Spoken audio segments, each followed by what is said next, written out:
this video, we're going to take a look at identifying how much solute is dissolved in our solution. Because very often our solvent isn't going to be doing anything, but it's our solutes that are doing the chemistry. So it's important to know how much of our solute we've got dissolved in our solution. In chemistry, there are quite a few ways to describe what's called concentration, how much solute you've got. But the one we're going to use mostly will be called molarity. Molarity is abbreviated with capital M, and that's going to be the moles of solute over our liters of solution. And we're going to only focus on molarity of one particular solute. So even if your solution has 5 different solutes, your molarity would be different maybe for each one. You could have a solution that is 1 mole per liter of sodium chloride and 0.26 molar glucose per liter of solution. It doesn't matter. You can have multiple molarities for the same solution, but each molarity refers to the concentration of one solute. Of course, in chemistry, we typically only have one solute because we want to control the conditions our reactions are happening in. So let's talk about how we make these solutions then, if we're going to be using molarity as our concentration. Again, moles is not something we can measure directly because each substance has different molar mass, right? We can, however, use mass. We can take out a balance or a scale and weigh out some of our particular solute, and then from that we can calculate the moles using its molar mass. So for preparing a solution, we can see like what we mix 25 grams of sodium chloride and add water. Typically that's pure distilled or deionized water to make 200 milliliters of solution. What is the molarity?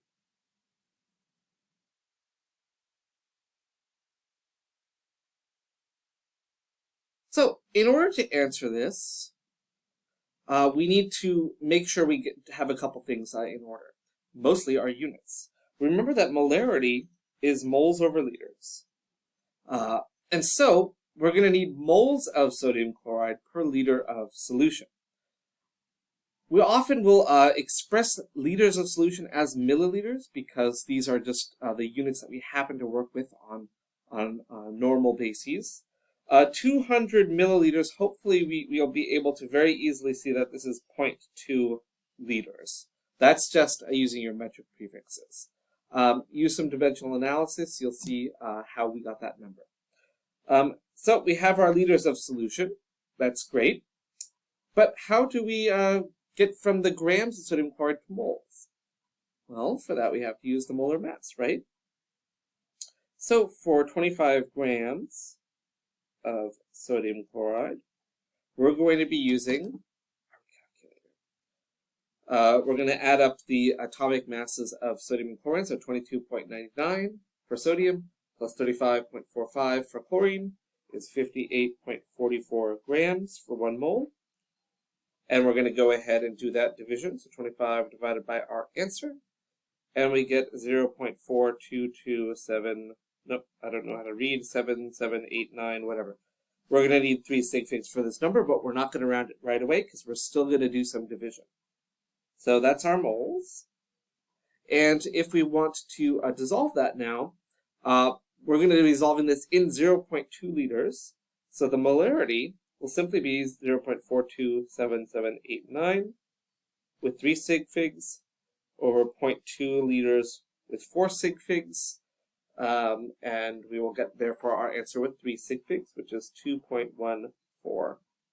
Units, you can either say 2.14 molar or 2.14 moles per liter. Either way, both of these are correct. And how you would do this physically, you would weigh out your 25.0 grams on your balance. You would take a device called a volumetric flask. Here it is. This particular one, if we can see, is rated for 200 milliliters. And you see maybe, where is that silly line? Let's see if I can't put my hand behind it. Okay, you kind of see like at the bottom of my ring, there's a ring on the stem of this flask, like right here.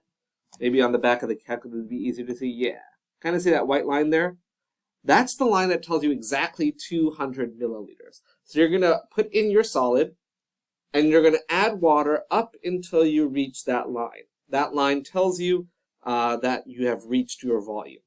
And so it's not necessarily 200 milliliters of water, because the 25 grams of sodium chloride will take up some space. So if we just added 200 milliliters of water, that's not 200 milliliters of solution necessarily.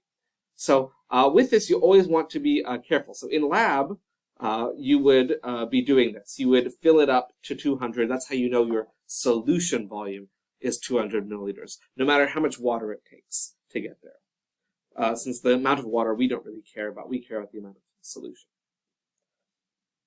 Speaking of which, once we have this, we can use it for stoichiometry, which is what we'll do in another video. But another thing we can do is dilute it. Concentration or solutions can be diluted.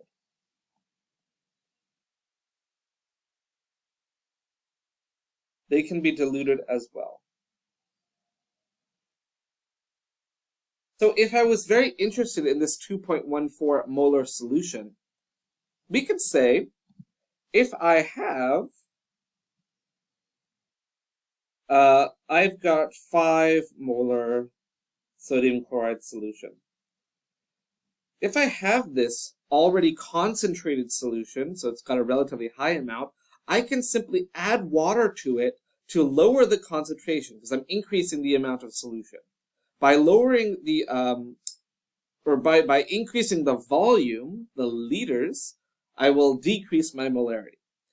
Because the moles are always the same, right? If I'm adding water to a solution of sodium chloride, I'm not changing the amount of sodium chloride in there. I'm simply changing how concentrated it is. We can determine how would I make. Let's say I want 200 milliliters of 2.14 molar NaCl. And we can do this by dilution. So because the moles of solute doesn't change, if we rearrange our equation, we had molarity is moles per liter. If we solve for moles, that's molarity times liters. So that's molarity times liters. And so since the moles doesn't change if we just add water, we can see that we're going to get an equation out that the molarity of our solution initially times its volume would be equal to the molarity of our second solution once we've diluted it times the larger volume. Now it doesn't matter what which one we decide is 2 and 1, as long as we understand that we want kind of to keep things together. So for example, for this problem, I've got an unknown volume of 5 molar NaCl that I'm going to be diluting, and I have a known volume of my dilute solution.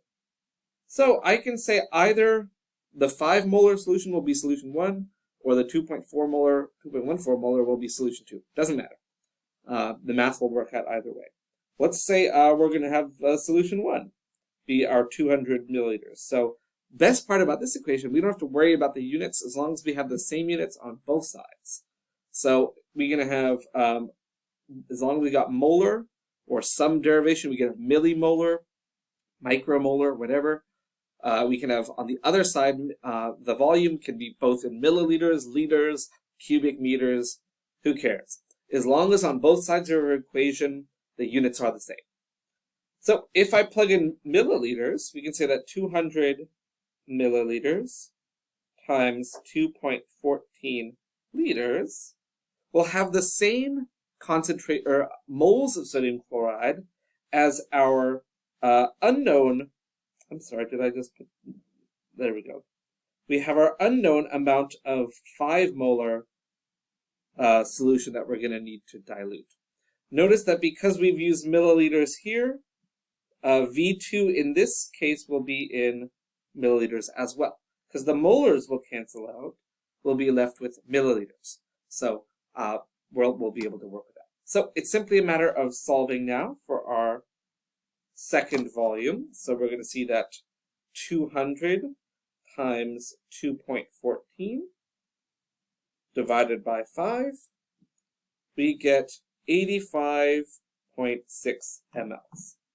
And this tells us the point of doing all this is that 85.6 milliliters of 5 molar NaCl has the same amount of NaCl as 200 milliliters of 2.14 molar solution. And so that means we need to only take 85.6 milliliters of our concentrated solution, and we're just going to put that in our volumetric flask, and then we're going to add water until we get the line. And by that, we will have diluted a concentrated solution. So what you would do then is, in order to make that 200 milliliters of the 2.14 molar, you would measure out 85.6 ml of your concentrated solution. This goes into the vol flask. And then we will add water up to the 200 milliliter line. And then we will have made our solution. So these volumetric flasks can be used for either weighed out solids, or you can dilute more concentrated liquids. And sometimes it's very hard to mass things out. For like HCl, for example, hydrochloric acid, we don't really ever see it as a mass because it's a gas at room temperature. So we can't really weigh it out. But we can buy 12 molar hydrochloric acid solution and then dilute that. If we needed 3 molar HCl solution, we could do a dilution from a more concentrated one. So that's how we make solutions and how their concentrations work. In our next video, we'll see how these concentrations play in the context of chemical reactions.